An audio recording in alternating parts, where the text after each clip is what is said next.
Yo, what is up mga kamister? So welcome again for another vlog. Long time no see mga kamister. So na-miss ko po kayong lahat. And pasensya na po kayo kung hindi po ako masyadong makapag-vlog dahil sobrang busy po natin mga kamister. Inasikaso natin kasi sumali yung anak ko sa taekwondo competition dito sa Tacloban. And then na-busy po tayo sa training, sa practice, etc. etc. And then ngayon lang tayo makakapag-vlog mga kamister. So yung gagawin natin ngayon mga kamister is yung isosolve natin yung isang problema ng or issue ng Honda Click 160. Yung malambot na shock mga kamister, yung front shock or sobrang tagtag mga kamister. Mapapansin nyo kapag nagda-drive po kayo ng Honda Click mga kamister is yung parang ramdam mo lahat ng uneven ng kalsada, yung mga lubak-lubak na konti. Ramdam na ramdam mo, masakit sa kamay, nakakangawit. At saka ano mga kamister, kapag cornering parang nagwiwiggle po kayo, nakakatakot, parang sasayad kayo kasi sobrang lambot ng shock. So ayan, ito yung before mga kamister, makikita nyo dito yung sobrang lambot niya mga kamister. Mamaya after po natin siyang i-repack, ipapakita ko po sa inyo yung after. So alright, so let's go!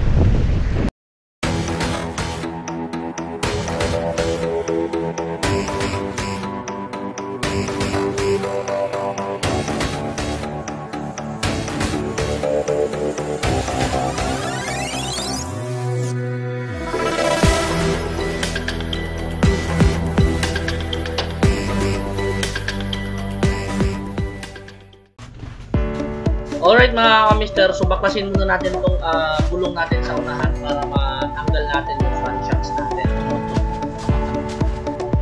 Pagkatapos nating mabaklas yung gulong mga kamister, is kailangan din nating tanggalin itong brake caliper. Pagkatapos ay tanggalin din natin itong front fender natin mga kamister. Pagkatapos ay kumuha lang tayo ng socket wrench mga kamister, size 14mm. Yung sukat ng bolt na nakakabit dito sa shock natin. So 4 na bolt po ito na tatanggalin natin. At pagkatapos nating matanggal yung 4 na bolts, ay pwede na nating dahan-dahan hugutin yung front shocks natin mga kamister. Ito yung play ng stock front shocks natin mga kamister. Makikita nyo sobrang lambot niya. Kaya po siyang pisilin ng isang kamay lang. Kaya ang gagawin natin ngayon mga kamister is i-retune natin siya at saka i-repack. Let's go! At sa mga gustong mag-DIY at mag-repack ng kanilang mga front shocks at nahihirapan tanggalin itong pinakatakip ng front shocks natin kamister, is gayahin nyo lang itong ginagawa ko. Kumuha lang kayo ng alambre at ikutin nyo ng ikutin mga kamister hanggang sa humigpit po siya sa shocks natin at saka dun mo siya gagamitin pang sungkit dun sa takip. At kung mapapansin ninyo mga kamister, yung stock fork oil ng shocks natin ay sobrang liit na lang at sobrang labnaw, kaya hindi na maganda yung play niya.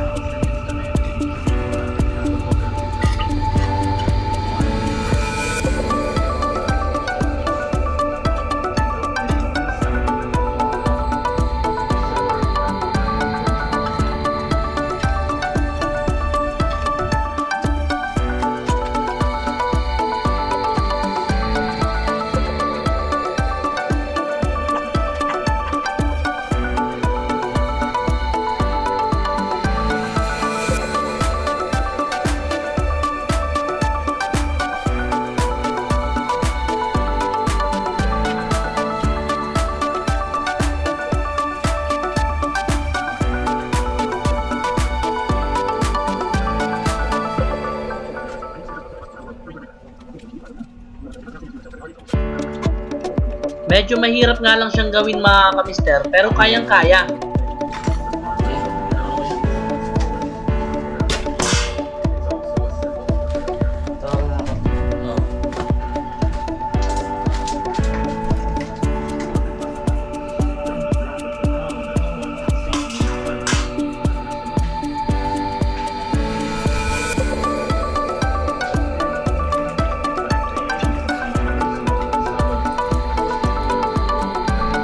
Pagkatapos natin ma-drain yung oil mga kamister, ay tanggalin natin itong Allen bolt na nasa ilalim ng front shocks natin para mahugot natin yung inner tube.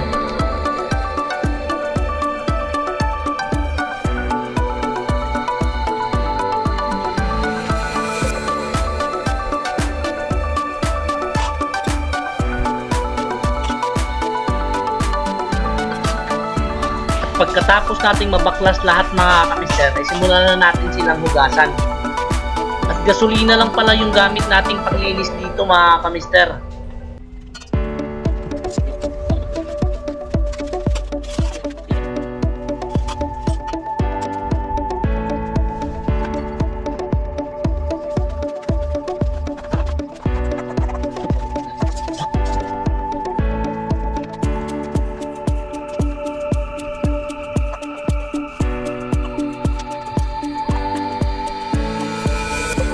Pagkatapos nga natin itong malinisan mga kamister, ay isa-isahin na natin itong i-assemble.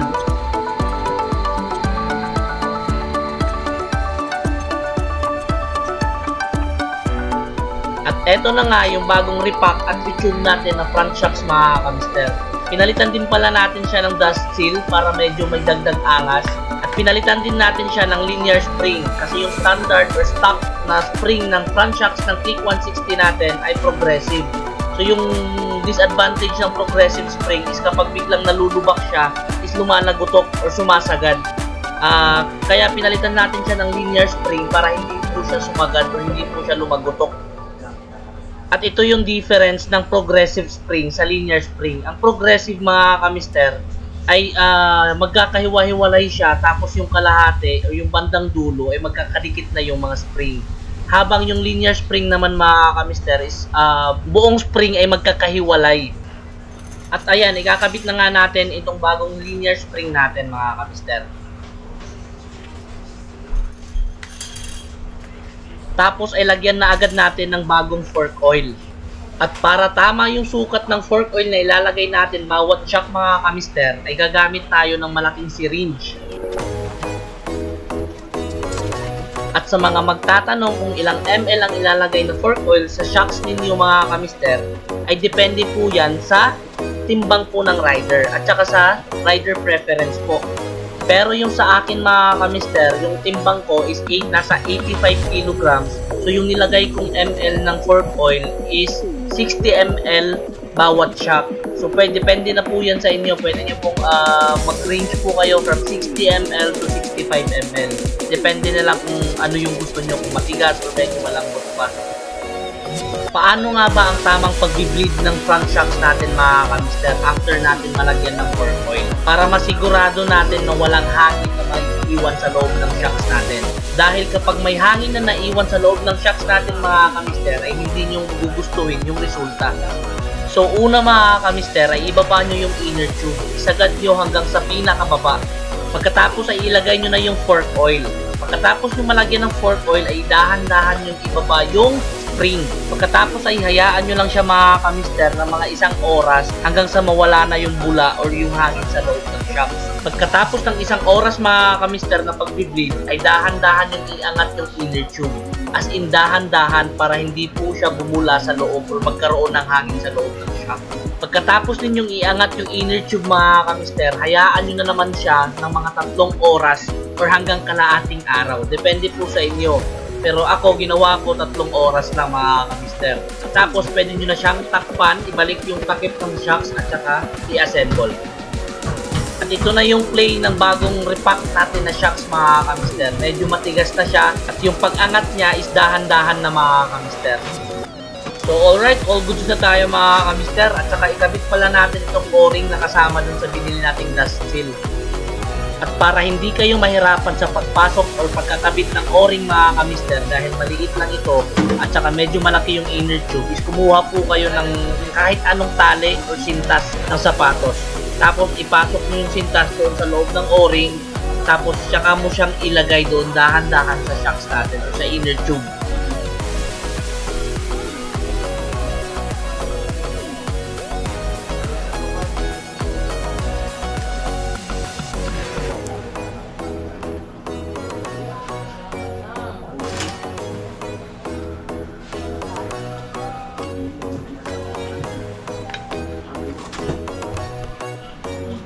At syempre, para dagdag angas sa shocks natin mga kamister, ay lalagyan natin siya ng decals ng LCM suspension. So pang budget meal lang kasi yung shocks natin mga kamister. So bubudol lang natin tong decals ng LCM suspension.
natin. So na-repack na po natin siya, tsaka na-tune.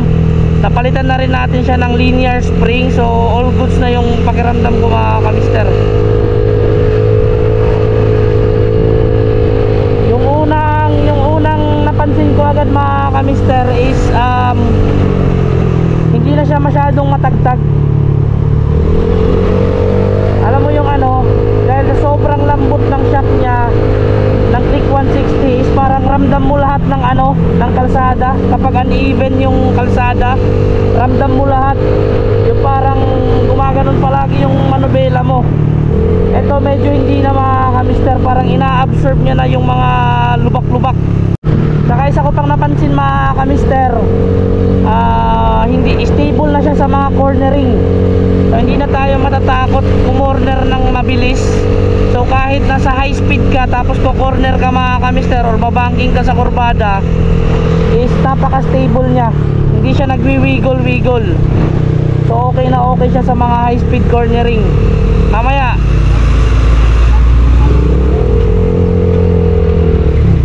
testing natin mamaya sa bypass mga kamister kapag ano, cornering. Tapos nakadagdag angas pa mga kamister yung LCM decals. So hindi po to legit na LCM shock. Mahal po yung original nun mga kamister, siguro nasa 8,000 to 9,000 pesos yung pares. So budget meal lang tayo, so nirepack lang natin siya, pinalitan natin siya ng linear spring at saka fork oil. So shoutout kay Michael. So sa kanya tayo nakascore ng ano, ng 137 performance fork oil.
Kayang-kaya niya mag-corner kahit ano, kahit high speed. Kahit nagwa 100 plus tayo mga kamister na takbo, smooth pa rin yung ano, yung cornering niya. So stable siya, naging stable siya mga kamister compare dun sa hindi pa natin siya nare-repack. Hindi siya nagba-bounce at saka nagwi-wiggle mga kamister. Malaki yung difference. Mas masarap pa to mga kamister pag maparesan pa natin ng ano, ng rear shock. Kapag mapalitan din natin yung shock natin sa likod, mas maganda pa, mas stable na yung motor natin sa mga ano,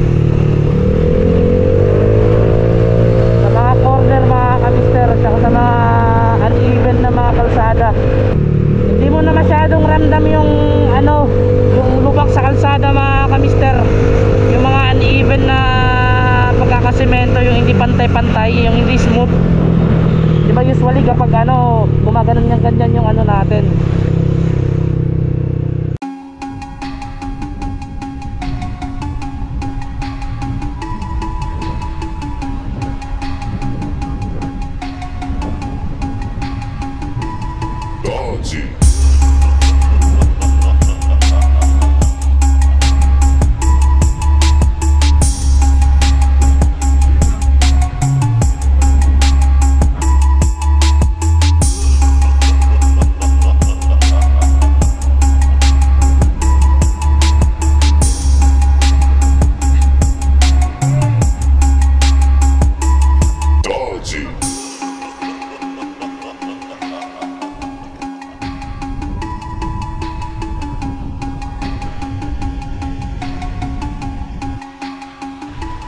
Dodgy.